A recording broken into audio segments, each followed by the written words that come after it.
नमस्कार। खास कार्यक्रम देश देशांतर में आपका स्वागत है। मैं हूं आरफा खानम शेरवानी। अब अफसरशाही की जबान और चुनने का तरीका दोनों बदल जाएगा। संघ लोक सेवा आयोग यानी कि यूपीएससी के जरिए अब सिविल सर्विसेज की मुख्य परीक्षा में बदलावों को प्रधानमंत्री ने हरी झंडी दिखा दी है। यूपीएससी ने सिविल सेवा परीक्षा पैटर्न में फिर से बदलाव करके सामान्य अध्ययन और सहज योग्यता को विशेष महत्व दिया है। अकल के साथ साथ अब उम्मीदवार की ईमानदारी भी आंकी जाएगी। इसके लिए इस बार एग्जाम में नीति, ईमानदारी और सहज योग्यता का नया पेपर जोड़ा गया है। एक बड़े बदलाव के तहत भारतीय वन सेवा परीक्षा भी सिविल सेवा परीक्षा में जोड़ दी गई है। अंग्रेजी को लेकर भी नीति में तब्दीली की गई है। अंग्रेजी पहले क्वालिफाइंग सब्जेक्ट था, लेकिन अब फाइनल मार्क्स को भी इसमें जोड़े जाएंगे। फाइनल मार्क्स में जो नंबर आपके अंग्रेजी के पर्चे में आएंगे वो उसमें जोड़े जाएंगे। माना जा रहा है कि परीक्षा को ज़्यादा कॉम्पिटिटिव या प्रतिस्पर्धी बनाने के लिए और वक्त की ज़रूरत को समझते हुए ये फैसले लिए गए हैं। इस मसले पर विरोध भी हालांकि शुरू हो गया है। विरोध राजनीतिक भी हो रहा है। शिवसेना ने मराठी को लेकर विरोध किया है, तो मध्य प्रदेश के मुख्यमंत्री शिवराज सिंह चौहान ने कहा है कि अंग्रेजी को फाइनल मार्क्स में जोड़े जाने का वो विरोध करते हैं। इसे समझने की कोशिश करते हैं अपने खास मेहमानों के जरिए, लेकिन इससे पहले खास रिपोर्ट पर एक नजर। बेहतर अफसरशाही तैयार करने की कवायद में संघ लोक सेवा आयोग 2013 की मुख्य परीक्षा में बदलाव को लेकर गठित निगवेकर समिति की लगभग सभी सिफारिशों को लागू कर दिया गया है। इस साल से मुख्य परीक्षा के बदलावों में जनरल स्टडीज के 250 अंकों के 4 पेपर होंगे। ऑप्शनल सब्जेक्ट में दोनों 250 अंकों के होंगे। ऐच्छिक विषयों को घटाकर सामान्य ज्ञान को महत्व दिया गया है। जनरल स्टडीज में पहली बार नैतिकता, ईमानदारी की भी परख होगी और अंग्रेजी के पेपर के अंक भी जोड़े जाएंगे। गौरतलब है कि यूपीएससी भारतीय प्रशासनिक सेवा, भारतीय विदेश सेवा, भारतीय पुलिस सेवा और भारतीय वन सेवा के साथ ही ग्रुप ए की परीक्षाएं आयोजित करता है। देश की सबसे बड़ी प्रशासनिक सेवा के चुनाव के लिए होने वाली परीक्षा में पिछले 44 साल में बड़े बदलाव नहीं हुए थे। 1979 में कोठारी समिति की रिपोर्ट के बाद सिविल सेवा में परीक्षा के पैटर्न में बदलाव किया गया था। वैकल्पिक विषयों के फॉर्मेट के साथ ही पहली बार परीक्षा को 3 भागों, प्रारंभिक, मुख्य और इंटरव्यू में बांटा गया। तब से लेकर अब तक परीक्षा में कोई बड़ा बदलाव नहीं किया गया। हालांकि यूपीएससी की अंग्रेजी परीक्षा के अंक मेरिट में जोड़े जाने से कई राजनीतिक दल नाराज भी हैं। उनका आरोप है कि सरकार ने क्षेत्रीय भाषाओं की अनदेखी की है, क्योंकि इससे पहले इस परीक्षा में अंग्रेजी के अलावा देश की किसी एक भाषा की परीक्षा में पास होना अनिवार्य था, पर इस विषय के नंबर मेरिट में नहीं जोड़े जाते थे। लेकिन सरकार को उम्मीद है कि नया पैटर्न लागू होने से ग्रामीण और शहरी दोनों ही पृष्ठभूमि के उम्मीदवारों को समान अवसर मिलेंगे। Bureau report, Rajya Sabha TV. जी हाँ, माना जाता है कि एक देश को अगर एक इमारत मान लें तो जो सिविल सर्वेंट्स हैं, जो ब्यूरोक्रेट्स हैं, वो एक ईंट का काम करते हैं। कितना महत्वपूर्ण उनका रोल है प्रशासन के हिसाब से या गवर्नेंस के हिसाब से, हम जानते हैं। तो ये तब्दीलियाँ क्या मायने रखती हैं देश के लिए, सिविल सर्वेंट्स के लिए। मेरे साथ कई खास मेहमान मौजूद हैं। प्रोफेसर विवेक कुमार हैं जेएनयू से। इसके अलावा TSR सुब्रमण्यम हैं, फॉर्मर कैबिनेट सेक्रेटरी हैं। अभय कुमार दुबे साहब हैं, CSDS से आते हैं। और साथ ही मेरे साथ मुखर्जी नगर में कोचिंग सेंटर चलाते हैं डॉक्टर अभिषेक कुमार, जो कि इवोल्यूशन नाम का कोचिंग सेंटर है, उनका डायरेक्टर हैं। उनके साथ उनके 2 स्टूडेंट्स भी होंगे। उनसे हम सवाल लेंगे और यहाँ बैठे जो मेहमान हैं उनसे जानने की कोशिश करेंगे उसके जवाब। आखिर सबसे पहले जो स्टूडेंट्स तैयारी कर रहे हैं उन्हीं के ऊपर असर पड़ने वाला है। सुब्रमण्यम जी, ये बताइए कि यूपीएससी क्या चाहता है? ये समय समय पर जो तब्दीलियाँ हैं इसको हम कैसे देखें, पहले प्रिलिमिनरी में और अब मेंस में? देखिए, अभी मेंस की बात मैं करूँ कि मेन चेंजेस मेंस में ही हुए हैं और उसमें मेन 2 बातें आए हैं कि इंडियन लैंग्वेज की क्वालिफाइंग एग्जामिनेशन ख़त्म कर लिया गया है और अंग्रेज़ी का एग्ज़ाम क्वालिफाइंग छोड़ के उसमें मार्क काउंट करेगा, नंबर 1। लेकिन 2 और पहलू इसमें यह है कि जनरल नॉलेज का स्तर बढ़ गया है, ऑप्शनल सब्जेक्ट्स कम हो गए हैं और तीसरी बात है कि एक सब्जेक्ट आ गया है कि एथिक्स, मोरालिटी, इस किस्म की। तीनों का मेरे विचार में उतना वेल थॉट आउट नहीं है। काफ़ी मेरे विचार में काफ़ी वीकनेसेस हैं। बुनियादी पॉइंट एक है, बाकी प्रैक्टिकल पॉइंट्स ये हैं। ये एक सेंटिमेंटल बात या एक इमोशनल बात नहीं है, यानी हिंदी वर्सेस इंग्लिश ऐसा नहीं है। इसको तो प्रैक्टिकली देखना पड़ेगा कि किस किस्म की कैंडिडेट हम चाहते हैं। कि आपने कहा ईंट के अंदर आने के लिए कैसी लोग चाहिए आपको, ये प्रैक्टिकल बात है। तो एक ही मिनट में ले लूँ, हर एक में आधा मिनट ले लूँ मैं। जहाँ तक भाषा है, अभी आपने एक दरवाज़ा खोल दिया। अंग्रेज़ी में स्ट्रेस देना बहुत ज़रूरी है। लिंक लैंग्वेज है, इंटरनेशनल लैंग्वेज छोड़िए, इंडिया तो कॉन्टिनेंट है। इंडिया में के अंदर में ही कम्युनिकेशन के लिए अंग्रेज़ी एक लिंक लैंग्वेज है और सेंटर का लैंग्वेज अंग्रेज़ी है, तो उसमें बहुत ज़रूरी है। तो मैं स्ट्रेस नहीं दूंगा। ये रिलेटिवली छोटी बात है कि क्या आप क्वालिफाइंग रखें या मार्क दें, उसमें मैं ओपन हूँ। लेकिन बुनियादी बात यह है कि अभी आपने दरवाज़ा ये खोल दिया एक कोई व्यक्ति जो कोई भी इंडियन लैंग्वेज ना जानते हो, 22 हैं, इन 22 में कोई भी नहीं जानता हो या केवल इंग्लिश और फ्रेंच जानता हो या केवल इंग्लिश ही जानता हो, तो उनको अंदर घुसने का चांस दे दिया। उसका मतलब क्या है? इंडिया का एक विशाल संस्कृति है, 22 लैंग्वेज है, अलग अलग डिफरेंट है, तमिल और हिंदी में बहुत अंतर है, लेकिन संस्कृति वही है। आप रामेश्वरम से लेके आप, इसलिए आपको केवल अंग्रेजी जो जानता हो वो इंडियन एंड एडमिनिस्ट्रेशन का मेन काम कम्युनिकेशन है और लैंग्वेज विंडो है कम्युनिकेशन का। ये तो एक मुख्य बात है, इसमें बुनियादी बात है। मैं सुब्रमण्यम जी आपसे ये जानना चाहती हूँ कि जब यूपीएससी ये सोचता है कि तब्दीली की जाए तो उसके दिमाग में क्या होता है, वो क्या करना चाहते हैं? पूरा रिपोर्ट वो डॉक्टर नवली का रिपोर्ट नहीं पढ़ा हूँ। नहीं, वो लोग जो बदलाव करना चाहते हैं वो क्यों बदलाव करना चाहते हैं? अब मैं पता नहीं क्या इंटेंशन क्या रहा, मैं रिपोर्ट पढ़ने का कल ही परसों का ये पब्लिक डोमेन में आया है, ये देखना पड़ेगा। लेकिन अच्छा, एक ही सेकंड में दोनों बता दूं। दूसरा, आप क्या टेस्ट करेंगे? ये टेस्ट करेंगे कि आदमी को जो देखेगा कितना समझेगा, कितना असिमिलेशन कैपेसिटी है, वो देखना है। आप वेनेजुएला का प्रेसिडेंट कौन है, जर्मनी की चांसलर कौन है, ये आपको ये तो रट की बात है वो। तो आप शहर में जितने हैं, दिल्ली, बॉम्बे, कलकत्ता में टेलीविजन है, इंटरनेट है, उनका ह्यूज एडवांटेज आपने दे दिया। तो इसलिए जनरल नॉलेज करने में देहात से जितना और कई महत्वपूर्ण आपने बिंदु उठाए। मैं एक ही लास्ट पॉइंट बता दूं, उसके बाद ओपन कर लें। आप क्या जरूरी है कि हर एक को संस्कृति चाहिए, एथिक्स चाहिए, लेकिन आप ट्रेनिंग स्कूल शुरू करेंगे कि क्वेश्चन क्या पूछेंगे कि आप क्या झूठ बोलते हैं? नहीं बोलते हैं, हमने कहा झूठ नहीं बोलेंगे। आप कभी घूस लेंगे? मैं कभी घूस नहीं लूंगा। तो आप क्या पूछेंगे उसमें? वो तो आपको नॉलेज की जरूरत है। और एक्चुअली लोग बिगड़ते हैं फील्ड में, जब वो एकेडमी से अंदर आते हैं सब तो बहुत बढ़िया होते हैं, फील्ड में जब पॉलिटिक्स एडमिनिस्ट्रेशन में आते हैं तब बिगड़ते हैं। ये मेरे ख्याल से कंबाइंड इफेक्ट तीनों का है, एलिटिस्ट बन जाता है और इंडियननेस कम हो गया। बिल्कुल। डॉक्टर विवेक कुमार, आप ऐसे जगह से आते हैं जो गढ़ है उन छात्रों का जो कि सिविल सर्विसेज की तैयारी करना चाहते हैं, एक के बाद एक कोर्स भी आगे आगे करते रहते हैं। इस वक्त आपके यहाँ के छात्र किस तरह से महसूस कर रहे हैं? जो सुब्रमण्यम जी ने बातें कही हैं, मिक्स्ड उन्होंने बातें कही हैं, लेकिन कई चीज़ें ऐसी हैं जो निराशा भरी हैं। देखिए, सबसे बड़ी बात है कि जवाहरलाल नेहरू विश्वविद्यालय में गढ़ इसलिए नहीं है कि वो उसकी तैयारी करते हैं, वहाँ की पढ़ाई लिखाई जो इतनी ज़्यादा है कि ये जो एग्ज़ाम है हल्के फुल्के लगते हैं उनको। इसलिए ये जो कार्य किया गया है जिसमें सचमुच आप देखिए कि प्रोपोर्शनल है कि आप भारतीय भाषा को हटा देते हैं और इंग्लिश के 60 मार्क्स की लड़ाई को बढ़ा देते हैं।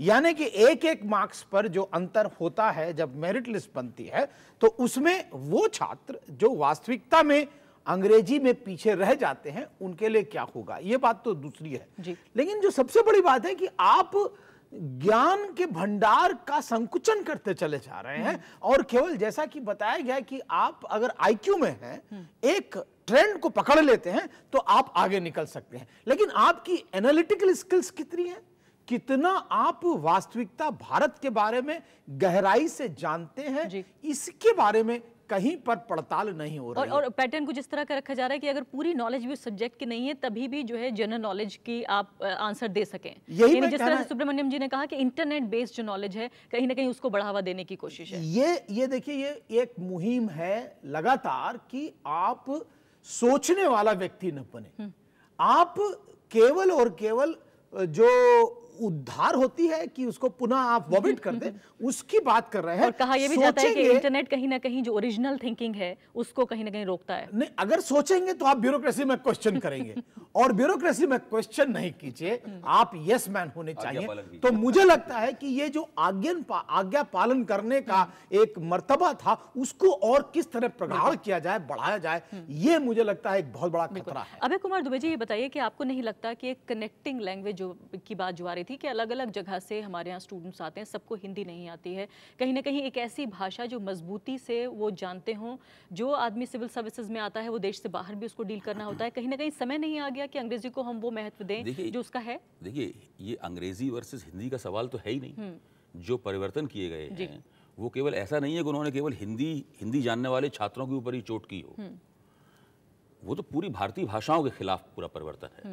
देखिए, जब कोठारी कमीशन की रिपोर्ट आई थी और उसके बेसिस पे, उसके आधार पर 1979 में जब परीक्षा में सुधार हुए थे, उसके बाद केवल आप परीक्षा में बैठने वाले प्रत्याशियों की संख्या देखें, एक बहुत बड़ा उफान आया, बहुत संख्या कई गुना लगातार बढ़ती चली गई। इसके कई अध्ययन हुए हैं और हम सब लोग उन अध्ययनों को देख चुके हैं। बहुत बड़े पैमाने पर संख्या बढ़ी, क्योंकि जो डूब क्षेत्र था, जो कैचमेंट एरिया था सिविल सेवाओं का, वो बहुत ज़्यादा बढ़ गया। बल्कि वो पहले कैचमेंट एरिया बहुत छोटा था, केवल उसमें ऊंची जाति के अंग्रेजी शिक्षित, जो अपर मिडिल क्लास जो था, उच्च मध्य वर्ग था, या मध्य वर्ग के कुछ लोग, ऐसे ही लोग, जनरल कोटे से इसी किस्म के लोग उसमें आ पाते थे। लेकिन जैसे ही भारतीय भाषाओं को उसमें स्थान मिला, और अंग्रेजी सीखना तो है ही, मैं तो ये नहीं कह रहा हूँ कि अंग्रेजी नहीं सीखनी चाहिए, या आप सिविल सेवाओं में हैं तो आप अंग्रेजी का विरोध करते हुए जाएं, ये तो किसी का तर्क है ही नहीं। जितना महत्व दिया जा रहा है आप उसके खिलाफ हैं। नहीं, महत्व इस तरीके से दिया जा रहा है कि उसमें भारतीय भाषाओं की कीमत पर महत्व है, और उस दायरे से जो लोग आए हैं उनको इसमें बहुत बड़ा नुकसान होगा। इसके विवेक ने भी कहा और सुब्रमण्यम साहब ने कहा, मैं उसी में ये बात जोड़ रहा हूँ। देखिए, एक नंबर 10 नंबर के पीछे जो आपका दर्जा है, जो आपकी मेरिट है, मतलब है, वो तय होती है। इसके आधार पे आपका कैरियर तय होता है। आप आगे जाके कैबिनेट सेक्रेटरी बनेंगे कि नहीं बनेंगे, ये तभी तय हो जाता है कि आपका वहां पर क्या है। और वहां पर अंग्रेजी का फायदा पाकर अगर आप ऊपर चले जाएंगे तो बाकी भारतीय भाषाओं के लोग तो उसमें पिछड़ जाएंगे उसके अंदर। अभी छात्र जो बीच में एक और बदलाव किया गया था जिसका जिक्र नहीं हुआ। 300 नंबर का एसे जोड़ा गया था, और एसे में कुछ लोगों को बहुत एज मिला, और वो एनालिटिकल स्किल जो लोगों की होती थी एक भाषा के अंदर, उसके अंदर निकाली गई। तो एक बदलाव उस समय भी टिल्टेड था एलीट। बहुत महत्वपूर्ण सवाल आपने उठाया कि एक ऐसे, मैं वापस आ जाती हूँ, पहले उनका छात्रों का सवाल ले लेते हैं। इस वक्त मेरे साथ अभिषेक कुमार जी मौजूद हैं, डॉक्टर अभिषेक कुमार, जो कि छात्रों को पढ़ाते हैं, जो कि सिविल सर्विसेज की तैयारी कर रहे हैं। अभिषेक जी, इससे पहले कि मैं आपके छात्रों से बातचीत करूँ, आप जिस तरह से अब तक उन्हें ट्रेनिंग दे रहे थे, ये जो बदलाव हैं, इनको पढ़ने के बाद, इनको जानने के बाद आपका तरीका बिल्कुल बदल जाएगा। किस तरह से आप आगे बढ़ेंगे अब? जी, ये जो बदलाव हैं वो बहुत ही बड़े बदलाव हैं, और अब जो भी सिविल सेवा परीक्षा की तैयारी कर रहे होंगे उन्हें अपनी पूरी की पूरी रणनीति दोबारा बनानी पड़ेगी। और इस वजह से जहाँ तक मैं समझता हूँ कि स्टूडेंट्स जो हैं वो बहुत ही ज़्यादा परेशान हैं, और हम लोग मुखर्जी नगर में कोचिंग देते हैं। यहाँ पर तो आए दिन धरने वगैरह हो रहे हैं, धरने और प्रदर्शन हो रहे हैं, स्टूडेंट बहुत परेशान हैं। और मेरा व्यक्तिगत तौर पर ये मानना है कि ये जो बदलाव हुए हैं, कहीं ना कहीं इससे बहुत बड़ा एलिटिस्ट बायस आएगा।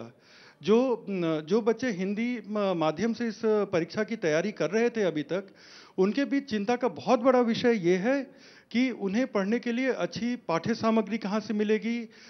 सिलेबस तो आ गया, लेकिन अब इसके लिए पढ़ें कहाँ से। हिंदी में बहुत अच्छी पाठ्य सामग्री या तो उपलब्ध नहीं है, या कम से कम ऐसा बच्चे मानते हैं कि ये उपलब्ध नहीं है, उन्हें कोई भी सोर्स नहीं पता है।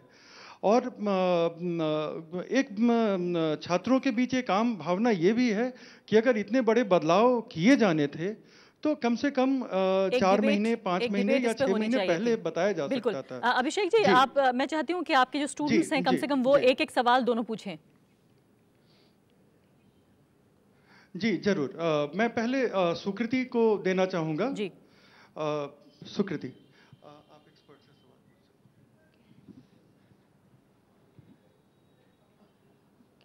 हैं। मेरा प्रश्न ये है कि अभी भी बच्चों में, छात्रों में ऐसा सुनने में आ रहा है कि आगे भी कुछ बदलाव आने वाला है, एज लिमिट कुछ कम हो जाएगी या अटेम्प्ट्स कुछ कम हो जाएंगे, तो इसके बारे में कोई बता सकेगा? जी जी। सुकृति, मैं आपका सवाल सुब्रमण्यम जी की तरफ लेके जाती हूँ। सुब्रमण्यम जी, जो इनका जो अंदेशा है, ये आपको लगता है सही है? नहीं, मुझे पक्का खबर मेरे पास नहीं है, लेकिन कल योगेंद्र नारायण जी से बात हुई थी जो इससे डील कर रहे हैं। उन्होंने कहा जितने परिवर्तन होते हैं नोटिफिकेशन में हो चुका है, मतलब कम से कम। और एक ही बात और कहना चाहता हूँ, आपने कहा 3-4 महीना देना चाहिए था। मेरे विचार में 4-3 साल देना चाहिए। ऐसी कोई ओवरनाइट आफत तो नहीं होना है कंट्री में, क्योंकि लोग तैयार करते हैं 3 वर्ष में तैयार करते हैं, तो 3 वर्ष की नोटिस देके करना चाहिए था। लेकिन अभी मेरे ख्याल से फिलहाल इतना ही मुझको लग रहा है। अभिषेक जी, क्या आपके साथ बैठी तानिया भी सवाल पूछना चाहती हैं? जी, तानिया पूछना चाहती हैं। मुझे पैनल से यही पूछना था कि मैम अब फोकस कहाँ होगा, like will it be GS पे सबसे ज़्यादा फोकस होगा या सब्जेक्टिव नॉलेज मतलब ऑप्शनल पे, क्योंकि रूमर्स ये भी सुनने को मिला है कि ऑप्शनल्स एब्सोल्युटली हट जाएंगी, तो मुझे ये भी पता करना था पैनल से। ये नोटिफिकेशन आ गया है, अभी चेंज नहीं होना है, हालांकि प्रेशर से शायद पोस्टपोन हो जाए, वो दूसरी बात है पुनर्विचार के लिए। फिलहाल नए पॉइंट्स जितने बाहर आए हैं वो नहीं होना है। स्ट्रेस टू कॉम्पिटिटिव एग्जामिनेशन में पास करने की बात नहीं है, टॉप में जो आते हैं उनकी बात है। तो इसीलिए स्ट्रेस ये होना चाहिए हर सब्जेक्ट में, जो कंपलसरी है हर एक में 5-5 अंक में फर्क पड़ जाएगा आखिर में। तो स्ट्रेस तो हर चीज में है, और ये भी आशंका नहीं होनी चाहिए कोई रिजर्व कैटेगरीज हैं, शेड्यूल कास्ट, ट्राइब या बैकवर्ड कास्ट जो हैं, उनको भी नुकसान नहीं होना है, क्योंकि वो भी कॉम्पिटिटिव है, तो किसी का उनका नंबर भी नहीं घटना है, उस लिहाज से नहीं है। स्ट्रेस तो आपको हर सब्जेक्ट में हर मौके पर होनी चाहिए। सुब्रमण्यन जी और डॉक्टर अभिषेक कुमार, मैं आपके पास ब्रेक के बाद वापस लौटूंगी और मैं चाहती हूँ कि आपके स्टूडेंट्स कम से कम एक सवाल और पूछें। हम जानते हैं कि ये पूरी जो हम बहस कर रहे हैं फिलहाल, इसका सबसे ज़्यादा असर इन्हीं छात्र छात्राओं पर पड़ने जा रहा है जो आपके साथ ट्रेनिंग ले रहे हैं, जो पढ़ाई कर रहे हैं अपनी सिविल सेवा की। ब्रेक के बाद हम जल्द हाजिर होते हैं। देश देशांतर में आज जो हम चर्चा कर रहे हैं वो ये है कि यूपीएससी ने अपने सिविल सेवा की जो परीक्षा पैटर्न था उसमें फिर से बदलाव किया है। अलग अलग तरह की प्रतिक्रियाएं आ रही हैं, हालांकि राजनीतिक प्रतिक्रियाएं भी हैं, लेकिन हम चाहते हैं कि जो छात्र हैं वो दरअसल जिन पर सबसे ज़्यादा इसका असर पड़ने वाला है वो अपने सवाल उठाएं यहाँ पर, इसीलिए हम मंच भी दे रहे हैं यहाँ पर छात्रों को। ब्रेक से पहले भी कई सवाल उठे थे। अभय कुमार दुबे जी बताइए कि सबसे बड़ा जो सवाल ये उठ रहा है कि वो लोग उस परीक्षा में जो बैठते हैं वो सोचने समझने वाले पढ़े लिखे लोग हैं, और सबसे पहले उनकी राय इसमें शामिल होनी चाहिए थी, एक इन्फॉर्म्ड डिबेट होनी चाहिए थी, वो बिल्कुल नहीं है वहाँ। नहीं, मैं सुब्रमण्यम साहब की इस बात से पूरी तरह सहमत हूँ कि कम से कम 3 साल का समय दिया जाना चाहिए था। इस तरह जो रातों रात ये परिवर्तन करने की कोशिश की जा रही है, ये बिल्कुल गलत है और अन्यायपूर्ण है। ख़ासतौर से ये छात्रों के और जो भारतीय जो पूरा सन 79 से जो पैटर्न बना हुआ है उस पैटर्न को आप रातों रात इस तरह नहीं बदल सकते। इसके खिलाफ काफ़ी संतोष होगा और मेरे ख्याल से काफ़ी इसके ऊपर दबाव पैदा होगा। अब ये दूसरी बात है कि सरकार में जो उच्च पदों पर बैठे हुए लोग हैं, जो सत्ता के गलियारे में सारी देश की कमान जिनके हाथों में है, उन्होंने अंदर खाने पीछे बैठकर कहीं ये तय कर लिया होगा हमें ये सब करना ही करना है, और वो उसको जबरदस्ती हम लोगों के ऊपर थोप दें। और एक लोकतांत्रिक देश में कम से कम ये अलग बात है। मेरे ख्याल से इसमें सुप्रीम कोर्ट में भी जाना चाहिए और वहां भी इस बात पर बहस की जानी चाहिए कि जो हो रहा है दरअसल उसका चरित्र क्या है। दूसरी बात जो मैं कहना ही चाहता हूं कि कोई भी परिवर्तन हो, चाहे वो यूपीएससी में परिवर्तन हो या कहीं और परिवर्तन हो, उसके पीछे बुनियादी धारणा ये होनी चाहिए कि हमारा लोकतंत्र है वो विस्तार प्राप्त करे और गहराई प्राप्त करे। ये नहीं होना चाहिए कि हमारे लोकतंत्र को मुट्ठी भर लोग, बहुत अल्पसंख्यक मुट्ठी भर लोग ही लगातार उसके ऊपर काबिज बने रहें, उसकी बागडोर उनके हाथ में चली जाए। लेकिन अभय कुमार दुबे, जो हमारा प्रभु वर्ग है, देखिए भारतीय लोकतंत्र, सोशल जस्टिस की बात नहीं कर रहा हूं मैं, सोशल जस्टिस का मतलब ही नहीं है कोई, यहाँ सोशल जस्टिस का कोई सवाल नहीं है। यहाँ तो सभी जातियों के भारतीय भाषाओं के लोग जो हैं उनको नुकसान हो रहा है। ये कोई अनुसूचित जाति जनजाति का मामला नहीं है, या मुसलमान का मामला नहीं है। कंप्रोमाइज किया जाए, कोई कंप्रोमाइज की जरूरत नहीं है। कोई भारतीय लोकतंत्र, इसीलिए द्वितीय विश्व युद्ध के बाद जो लोकतंत्र बने थे उनमें केवल भारतीय लोकतंत्र के रूप में इसलिए कामयाब हो पाया कि इसका जो रूलिंग क्लास है, इसका जो इलीट है, उसका साइज लगातार बढ़ता रहता है। दूसरे देशों ने वो साइज बढ़ाने से इनकार किया। यहाँ पे जब नए नए लोग उस दरवाजे पर दस्तक देते हैं तो दरवाजा थोड़े नानुकुर के बाद खुलता है और कुछ लोगों को उसमें दाखिला मिलता है। अगर ये दरवाजा बंद कर दिया जाएगा और एक खास तरीके से पढ़े लिखे लोगों को ही मौके मिलेंगे तो वो प्रक्रिया रुक जाएगी जो भारतीय लोकतंत्र को विस्तार और गहराई दे रही है। हिंदी वर्सेस इंग्लिश बल्कि बात हुई नहीं, हिंदी वर्सेस अंग्रेजी का सवाल नहीं है। प्रभु वर्ग है खासकर उसकी बात हो रही है और एक ओरिजिनल थिंकिंग को रोक देने की भी बात हो रही है। डॉक्टर विवेक कुमार, इससे पहले कि मैं सवाल लूँ, ये बताइए कि जो क्या आपको लगता है कि पिछले दिनों में जिस तरह से भ्रष्टाचार के मामले बढ़े हैं, बड़े से बड़े स्कैम आ रहे हैं, उस शोर को कहीं ना कहीं खामोश करने की एक कोशिश है कि एक ईमानदारी को लेकर पर्चा आगे किया जाए और पूछा जाए, इस तरह से सुब्रमण्यम जी कह रहे हैं कि आप ईमानदार रहेंगे, क्या आप झूठ बोलते हैं या आप घूस खाएंगे या नहीं? देखिए, सोचने के तौर पर तो किया जा सकता है कि आपने सोचा, लेकिन ये सोच ये फौरी क्यों है? ये why it is so instantaneously thought process. आप एक राष्ट्र के निर्माण की प्रक्रिया के अंदर जा रहे हैं और उसके अंदर, जैसे कि अभी बताया कि पाठ्यक्रम के अंदर सामग्री नहीं है, आपने पाठ्यक्रम बना दिया। आखिर वो पाठ्यक्रम बनाने वालों के अंदर उनका प्रतिनिधित्व कौन लोग कर रहे थे, कितनी बड़ी वो कमेटी थी, क्या वास्तविकता में डिबेट इन्फॉर्म्ड हुई कि नहीं हुई? तो इसलिए ये बात कहना कि केवल हम समय की आवाज को सुन रहे हैं, इतना नाकाफी है। हमें लगता है कि आपको समय देना पड़ेगा उन सब चीजों को आत्मसात करने के लिए जो प्रश्न उठ रहे हैं। और मुझे लगता है कि आपकी ब्यूरोक्रेसी का आकार बढ़े और लोग ज्यादा उसके अंदर शामिल हो, और हर ये बड़ी आवाज, हर क्षेत्र से लोग आए। फिलहाल ये बड़ी आवाज होनी चाहिए, हर वर्ग से लोग आए, मेरे हर साथ एक समुदाय से छात्र हैं, लोग वो आए। पूछना चाहती हैं। जी पूछिए, सवाल पूछिए। हाँ जी, मुझे पूछना था इस नए पर, हाँ जी जी जी जी पूछिए, आपकी आवाज आ रही है। नए पैटर्न के, हाँ जी, इस नए पैटर्न के अनुसार मुझे लगता है आगे जाके बहुत अच्छे क्वालिटी ऑफिसर्स मिलने वाले हैं, लेकिन रूरल बैकग्राउंड के बच्चों के लिए ध्यान क्यों नहीं दिया गया? हिंदी माध्यम के बच्चों को इससे बहुत परेशानियां हो रही हैं। देखिए, जब उल्टी बात जो ये कह रही हैं, आप ध्यान दीजिए, सरकार का दावा क्या है? सरकार का दावा ये है कि इससे शहरी और ग्रामीण पृष्ठभूमि के लोगों को और ज्यादा सुविधा होगी। गलत है, जबकि ये दावा पूरी तरीके से झूठा दावा है, गलत है, ये बिल्कुल गलत दावा है। नहीं, 60 देखिए 100 आप पहले 40 नंबर आप लेकर के आते थे अंग्रेजी में पास होने के लिए, जिसके मार्क नहीं जुड़ते थे। अब आपने उसको 100 मार्क का कर दिया जो जुड़ेंगे मेरिट के अंदर, यानी कि 40 नंबर अगर कोई ले लेता वो नहीं जुड़ते तो कोई परेशानी नहीं थी। लेकिन आप देखिए 60 नंबर का कितना बड़ा गैप है, और उसमें भी इस प्रकार की अंग्रेजी पूछी जाएगी जो कि बच्चे लगातार AND पढ़ते चले आ रहे हैं बचपन से, वो कितने आगे निकल जाएंगे। लेकिन सुब्रमण्यम जी, ऑप्शनल लैंग्वेजेस को खत्म करने का जो एक कदम उठाया गया है कि लोग अलग अलग तरह की लैंग्वेजेस ले लेते थे, अरबिक ले लेते थे, उसमें मार्क्स ज्यादा आ जाते थे, पाली ले लिया करते थे, जिन लैंग्वेजेस का भी बहुत ज्यादा प्रोफेशनल उसमें नहीं, उसको तो बहुत आसानी से रोका जा सकता था। और आप कह सकते थे कि आप इतनी भाषाओं में से ही चुनाव कर सकते हैं, उसके लिए आपको हटाने की क्या जरूरत थी? लेकिन वो लैंग्वेजेस जो हटाना है, कर सकते थे। लेकिन उसमें क्या ये प्रोसेस ट्रांसपेरेंट रहा है कि किस लैंग्वेज को हटाया जाए, किसको नहीं? कैसे करेंगे, कैसे कर पाएंगे आप? वो तो आपको 22 लैंग्वेजेस हैं, उसमें से टच नहीं कर सकते हैं, उसमें भेदभाव हो जाएगा। लेकिन वो जो लड़की पूछ रही थी बहुत अच्छा सवाल है। एक जमाना में दिल्ली में सेंट स्टीफेंस, इलाहाबाद में एक कॉलेज चेन्नई में, एक कॉलेज बंबई में, कलकत्ता में, आज फैल गया है। छोटे छोटे यूनिवर्सिटी से लोग आना शुरू कर लिए हैं। तो वो आपको ट्रेंड को बढ़ाना पड़ेगा, ये क्योंकि ये डोमेस्टिक सर्विस है, ये फॉरेन सर्विस नहीं है। और हमारे सब देहाती लोग हैं जो अंग्रेजी लिंक लैंग्वेज के तौर पे मिनिमम नॉलेज चाहिए। जो डिप्लोमेटिक काम कर रहे हैं उनके लिए वहां चूज कर लीजिए। और ये कॉम्पिटिटिव एग्जामिनेशन है, सब जो निकलेंगे अच्छे निकलेंगे, ये तो कंपटीशन है। लेकिन जितना इंडियननेस चाहिए, जितना फैलानी चाहिए, जितने देहात से आना चाहिए, वो घट जाएगा, उसे जबरदस्त नुकसान है। लेकिन लगातार सवाल ये भी उठ रहा है कि आखिर क्या करे सरकार, ऐसा क्या होना चाहिए जिससे कि जो ब्यूरोक्रेसी को लेकर, नौकरशाहों को लेकर, नौकरशाही को लेकर लगातार पिछले करीबन 1 साल से भी ज्यादा में जो सवाल उठे हैं, कैसे उन्हें शांत किया जाए, उनका जवाब कैसे दिया जाए। एक और छात्रा मेरे साथ सवाल पूछना चाहती हैं। जी पूछिए। मैम, मैं ये पूछना चाहती हूँ कि नोटिफिकेशन क्योंकि लेट आया हुआ है,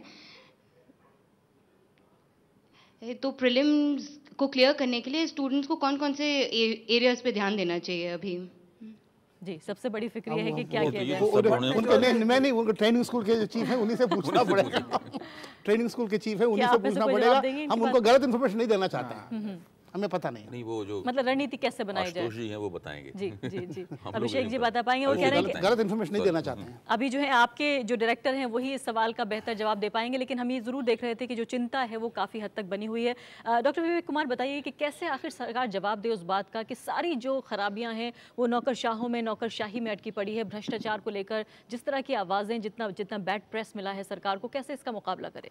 देखिए, सबसे बड़ी बात यह है कि सरकार को जिस प्रकार की भी छवि मिले वो दीगर बात है, लेकिन क्या वास्तविकता में ब्यूरोक्रेसी ने भारतीय प्रजातंत्र को मजबूत किया है या नहीं किया है, इस बात पर बहुत बड़ा, जिसे कहना चाहिए, दारोमदार है। और मुझे लगता है कि ब्यूरोक्रेसी ने अपनी भूमिका भारतीय प्रजातंत्र को मजबूत करने में लगाई है। आप चाहे कितने भी इंटरेस्ट को देख लें और वो बात पता चलती है कि वास्तविकता में उसने अपनी जो छोटे छोटे शहर से लोग आए थे वो गांव में गए और गांव के अंदर रह करके उन्होंने काम किया। तो एक जो सबसे बड़ी बात यही है कि प्रजातंत्र को किस तरह मजबूत किया जाए, और वह प्रतिनिधित्व के माध्यम से होगा। जैसे जैसे इसका बढ़ा है, आधार बढ़ा है और उस रिक्रूटमेंट पैटर्न बढ़ा है, उससे लगता है कि एक सशक्त मतलब एक जिसे कहना चाहिए सेकुलर और लोगों के दर्द और दुख को समझने वाली ब्यूरोक्रेसी ज्यादा बड़ी है, वो 5 स्टार ब्यूरोक्रेसी नहीं रही है जो केवल और केवल स्विमिंग पूल में नहाती थी। अभिषेक जी, मैं चाहती हूँ कि आपके स्टूडेंट्स लग रहे हैं बहुत परेशान इस वक्त, तरह तरह के सवाल उनके दिमाग में आ रहे हैं, कुछ सवाल ऐसे भी हैं शायद जिनके जवाब नहीं है, लेकिन